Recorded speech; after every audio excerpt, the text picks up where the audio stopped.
Assalamualaikum Assalamualaikum warahmatullahi warahmatullahi wabarakatuh. wabarakatuh. Perkenalkan kami dari kelompok 5. Kami akan mempresentasikan hasil diskusi kami mengenai materi advertising. Sebelumnya perkenalkan saya Moresta Seta Pratama dengan NIM akhir 1129. Saya Gevira Amanda dengan NIM akhir 1124. Saya Ages Miftah dari Masani dengan NIM akhir 1127. Saya Louis Steven dengan NIM akhir 1132. Saya Udniato Stoid dengan NIM akhir 1136.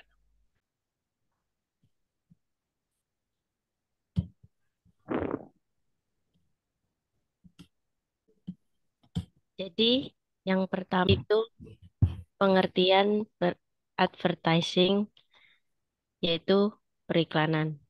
Periklanan atau advertising adalah salah satu alat promosi. Biasanya dipakai untuk mengarahkan komunikasi persuasif atau tidak langsung kepada konsumen utama dan masyarakat yang di mana bentuk penyajiannya iklan ini bersifat non-personal. Adapun pengertian iklan advertising itu menurut beberapa para ahli, yang pertama menurut Cortland, iklan merupakan komunikasi non-personal yang dilakukan perusahaan atau lembaga pemerintahan untuk menyampaikan informasi persuasif tentang suatu produk, jasa, atau ide. Yang kedua, menurut Durianto, iklan merupakan proses komunikasi kepada masyarakat yang bertujuan untuk membujuk seseorang agar mengambil tindakan yang menguntungkan bagi pihak pembuat iklan. Yang ketiga, menurut Gilson and Bergman, mereka memberikan pendapat tentang iklan, yaitu suatu media komunikasi persuasif yang dibuat secara menarik. Dan yang terakhir, menurut Russell and Lin, definisi iklan adalah pesan yang dibayar oleh sponsor melalui jasa penyedia iklan, dan kemudian jasa penyedia iklan menyampaikan beberapa media komunikasi kepada masyarakat secara umum dan luas. Selanjutnya, Oke, untuk yang selanjutnya yaitu tujuan dari periklanan. Tujuan periklanan ini terbagi atas tiga, yaitu yang pertama menyampaikan informasi persuasif, yang kedua yaitu menciptakan brand awareness, yang ketiga yaitu meningkatkan penjualan. Untuk yang pertama yaitu menyampaikan informasi yang persuasif.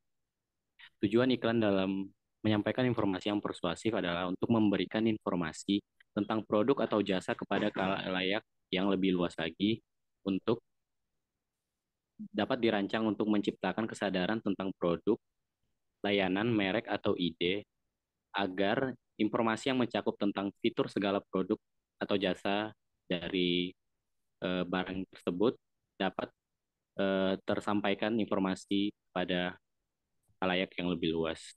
Yang kedua yaitu menciptakan brand awareness. Dalam menciptakan brand awareness ini, tujuan iklan yaitu untuk membangun kesadaran tentang merek dan juga produk dari brand tersebut. Iklan di Tujuan iklan di sini untuk meningkatkan pengenalan merek atau produk di antara masyarakat dan memberikan informasi tentang ketersediaan produk yang baru dari produk tersebut.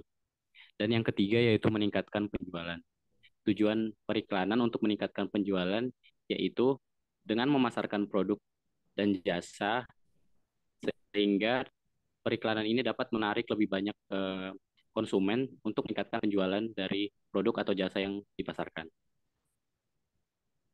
Next. Yang selanjutnya yaitu manfaat dari periklanan. Manfaat periklanan terbagi atas 4 garis besar. Yang pertama yaitu terciptanya brand awareness. Yang kedua yaitu eksistensi perusahaan atau merek terjaga. Yang ketiga yaitu konsumen terdorong untuk melakukan pembelian. Dan yang terakhir yaitu terjadinya peningkatan penjualan. Dalam terciptanya brand awareness dalam pemanfaatan periklanan ini, ini mengenai manfaat dari produk dan jasa yang ditawarkan agar prospek konsumen dapat tercipta dan brand awareness dari produk ini semakin besar. Yang kedua yaitu eksistensi perusahaan dan merek terjaga, eh, karena manfaat dari periklanan ini adalah memasarkan produk ke khalayak yang lebih luas, sehingga setiap eh, produk dan juga barang tersebut menjadi lebih eh, dikenal oleh eh, masyarakat atau konsumen, sehingga lebih eksistensi dari produk tersebut dan merek tersebut terjaga. Yang ketiga yaitu konsumen terdorong untuk melakukan pembelian. Ya, seperti yang kita ketahui dari periklanan ini, pasti membuat iklan yang menarik konsumen, sehingga konsumen dapat lebih tertarik. Konsumen lebih tertarik untuk melakukan pembelian karena periklanan yang eh, iklan yang menarik dan juga dapat menarik daya konsumen untuk membeli produk tersebut. Dan yang terakhir yaitu terjadi peningkatan penjualan. Ya, ini sama dengan tadi poin nomor 3, jika konsumen terdorong untuk melakukan pembelian, dan itu dapat meningkatkan peningkatan penjualan dan pemasaran produk untuk meningkatkan penjualan dari produk atau jasa tersebut. Baik, selanjutnya saya akan menjelaskan materi tentang jenis periklanan. Yang pertama itu ada iklan tanggung jawab sosial. Iklan tanggung jawab sosial ini merupakan iklan yang bertujuan untuk menyebarkan informasi agar membentuk sikap masyarakat sehingga mereka memiliki kesadaran untuk bertanggung jawab terhadap masalah sosial dan kemasyarakatan tertentu. Misalnya iklan anjuran dan iklan penggambaran sosial. Yang kedua itu iklan bantahan. Iklan bantahan ini merupakan iklan yang dibuat dengan tujuan untuk menentang atau melawan suatu isu yang merugikan dan memperbaiki citra seseorang atau perusahaan, lembaga, dan juga merek yang tercemar akibat informasi yang tidak benar. Karakteristik dari iklan ini yaitu komunikatornya sebagai pihak yang dirugikan oleh pihak lain. Tujuan dibuat iklan bantahan untuk menghilangkan isu yang tidak benar, memberikan klarifikasi isu, dan juga untuk membangun opini publik bahwa perusahaan berada pada posisi yang benar. Selanjutnya, iklan pembelaan. Iklan pembelaan ini berlawanan dari iklan bantahan. Pada iklan bantahan, komunikator berada pada posisi melawan, sedangkan pada iklan pembelaan, komunikator berada pada posisi membela komunikator. Iklan pembelaan ini dibuat dengan tujuan untuk memperoleh simpati dari masyarakat bahwa perusahaan berada dalam posisi yang benar. Contoh iklan jenis ini adalah iklan terkait dengan hak paten. Selanjutnya itu iklan perbaikan. Iklan perbaikan merupakan iklan yang berisi perbaikan informasi mengenai suatu hal yang salah dan sudah tersebar melalui sosial media. Iklan perbaikan ini disebut juga iklan ralat atau iklan pembetulan. Iklan ini dibuat dengan tujuan untuk meralat informasi yang salah sehingga publik dapat mendapatkan informasi yang benar. Dampak negatif dari iklan ini adalah terkesan pengiklan tidak teliti dalam perencanaan sesuatu sehingga kredibilitas pengiklan akan turun. Yang selanjutnya adalah iklan keluarga. Iklan ini merupakan iklan yang berisi suatu informasi dari komunikator atau pengiklan mengenai sebuah peristiwa kekeluargaan kepada keluarga atau khalayak lainnya. Iklan keluarga biasanya dibagikan dalam bentuk iklan kolom dan display dan berisi pesan tertulis. Misalnya iklan kematian, pernikahan, wisuda, dan lain-lain. Baik, materi selanjutnya akan dijelaskan oleh Ages.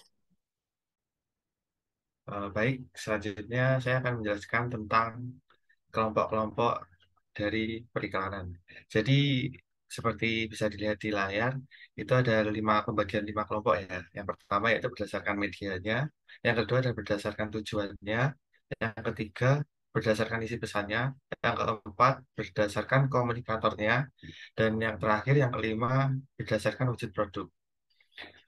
Yang pertama berdasarkan medianya.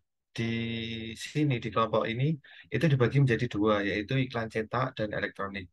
Iklan cetak sendiri itu adalah iklan yang dicetak atau disebarkan, dipasang melalui media cetak seperti koran, majalah, atau banner. Dan yang kedua adalah iklan elektronik. Iklan elektronik ini adalah penyebaran atau iklannya ini dipasang di media elektronik seperti radio, televisi, dan internet. Yang kedua adalah berdasarkan tujuannya. Di dalam berdasarkan tujuan ini dibagi menjadi tiga, yaitu iklan komersial, non komersial, dan persuasif. Iklan komersial sendiri adalah jenis iklan yang bertujuan untuk memperoleh sebuah keuntungan, khususnya dalam peningkatan penjualan produk atau jasa.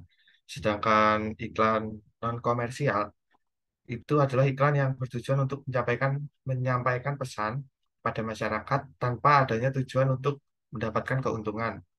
Contoh dari iklan ini adalah seperti ada isu-isu sosial atau mungkin hanya media informasi. Yang ketiga adalah persuasif. Persuasif ini bertujuan untuk memikat, membujuk, dan mengajak calon konsumen untuk tertarik dan membeli produk atau layanan yang ditawarkan oleh produsen atau si pengiklan. Yang ketiga adalah berdasarkan isi pesannya. Di sini dibagi menjadi banyak, yaitu ada politik, pendidikan, lowongan kerja, pariwisata, hiburan, olahraga, duka cita, perkawinan, otomotif, makanan dan minuman, kecantikan, dan lingkungan hidup. Iklan politik adalah iklan yang berisikan tentang kampanye-kampanye tentang pemilu atau pemilihan pemerintahan. Yang kedua adalah pendidikan. Iklan pendidikan ini adalah berisikan tentang informasi pembukaan atau penerimaan peserta didik baru, seperti mungkin pada universitas yang akan membuka peserta didik baru. Yang ketiga adalah lowongan kerja. Lowongan kerja ini berisikan tentang informasi yang memberikan informasi seputar lowongan pekerjaan atau perusahaan yang menginginkan merekrut karyawan baru. Berikutnya adalah pariwisata. Iklan pariwisata ini adalah sesuai namanya, yang berisikan tentang informasi seputar wisata, seperti destinasi wilayah wisata yang bagus di mana. Itu. Yang berikutnya adalah hiburan. Iklan hiburan ini adalah seperti iklan yang bertujuan untuk memberikan informasi tentang adanya sebuah acara besar atau hiburan seperti konser mega bintang dan lain-lain. Yang selanjutnya adalah iklan olahraga. Ya, bertujuan untuk memberikan informasi seputar olahraga seperti hasil pertandingan sepak bola dan lain-lain. Yang berikutnya adalah iklan duka cita. Iklan duka cita ini adalah ditujukan untuk masyarakat umum, khususnya untuk keluarga dekat, keluarga jauh, agar mengetahui sanak saudara yang sedang meninggal. Biasanya iklan ini adalah orang-orang yang terkenal. Yang berikutnya adalah perkawinan. Perkawinan ini sama dengan duka cita, tapi bedanya tentang kebahagiaan pengantin baru. Seperti informasi ada pernikahan. Biasanya ini adalah untuk artis-artis orang terkenal atau undangan umum. Yang berikutnya adalah otomotif. Otomotif ini berisikan tentang informasi seputar otomotif, permesinan, dan lain-lain. Yang berikutnya adalah makanan dan minuman. Eh, Tujuan dari iklan ini adalah yang pertama untuk mencari keuntungan dan media berpromosi tentang makanan dan minuman. Selain itu juga iklan ini untuk memberikan informasi seputar kesehatan makanan atau minuman. Yang berikutnya adalah kecantikan. Iklan kecantikan ini adalah berisi tentang informasi tentang kosmetik dan penjualan kosmetik. Yang terakhir adalah lingkungan hidup. Seperti namanya, iklan di sini berisikan informasi tentang seputar lingkungan hidup atau tips cara sehat atau tips menjaga kesehatan atau menjaga lingkungan. Yang keempat adalah berdasarkan komunikatornya. Di sini dibagi menjadi tiga, yaitu iklan personal, institusi, dan keluarga. Iklan personal di sini adalah iklan yang disampaikan tanpa media apapun atau dilakukan secara bertatap-tatapan satu sama lain. Tujuannya adalah untuk meyakinkan atau memberikan treatment khusus kepada konsumen. Yang kedua adalah institusi. Institusi di sini jenis iklan yang dirancang untuk meningkatkan citra sebuah perusahaan atau organisasi. Yang ketiga adalah iklan keluarga. Iklan keluarga ini berisikan tentang sebuah informasi yang menjelaskan tentang perkawinan dalam keluarga tersebut atau kematian dalam keluarga tersebut atau pertunangan, perceraian dan lain-lainnya tentang yang berhubungan tentang keluarga. Yang terakhir adalah berdasarkan wujud produk. Wujud produk ini dibagi menjadi 3 lagi, yaitu iklan produk atau barang, yang kedua iklan jasa, yang ketiga adalah iklan barang dan jasa. Iklan barang sendiri adalah iklan yang memberikan informasi tentang penjualan sebuah barang tanpa adanya jasa. Yang kedua adalah iklan jasa.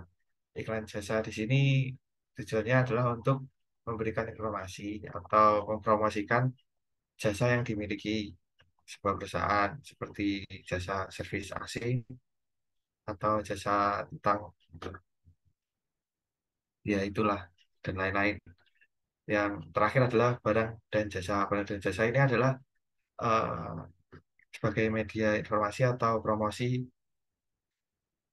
dari kedua barang atau gabungan dari iklan yang sebelumnya seperti gabungan dari iklan barang dan jasa. Itu contohnya adalah dalam satu frame itu terdapat iklan penjualan sebuah AC serta biaya untuk servisnya. Jadi seperti paket bundling. Dan untuk berdasarkan wujud produk ini, iklannya adalah untuk mencari keuntungan. Mungkin itu yang bisa saya sampaikan. Selanjutnya disampaikan oleh Luis. Yang berikutnya adalah perbedaan periklanan dan promosi. Mungkin bagi sebagian masyarakat umum, periklanan dan promosi sendiri merupakan dua hal yang hampir sama atau mirip. Namun di sini saya akan membahas perbedaan periklanan dan promosi itu. Dimulai dari definisinya. Periklanan sendiri merupakan aktivitas yang menarik minat calon pembeli atau pelanggan suatu produk, layanan, dan merek. Sedangkan promosi adalah alat komunikasi yang meliputi seluruh kegiatan menyadarkan atau membujuk pelanggan untuk membeli suatu produk. Ada beberapa aspek atau poin yang membedakan periklanan dan promosi itu sendiri yang telah ditampilkan. Yang pertama adalah berdasarkan tujuannya. Untuk dari periklanannya sendiri, umumnya bertujuan untuk menjadi sarana yang meningkatkan awareness atau brand awareness tersebut kepada konsumen, sehingga konsumen itu sadar akan keberadaan suatu produk dan mempengaruhi pikiran konsumen itu sendiri untuk membeli suatu produk. Sedangkan promosi memiliki tujuan untuk merangsang konsumen untuk membeli produk secara langsung, mengulangi pembelian produk, serta mengajak konsumen untuk membeli produk baru. Jadi di sini saya akan memberikan contoh brand Erigo. Jadi di sini brand Erigo itu menggunakan periklanan untuk meningkatkan brand awareness dari konsumennya, sehingga para konsumen ini tahu jika brand Erigo sendiri itu adalah salah satu brand clothing yang terkenal. Seperti itu. Lalu yang kedua berdasarkan jangka waktunya.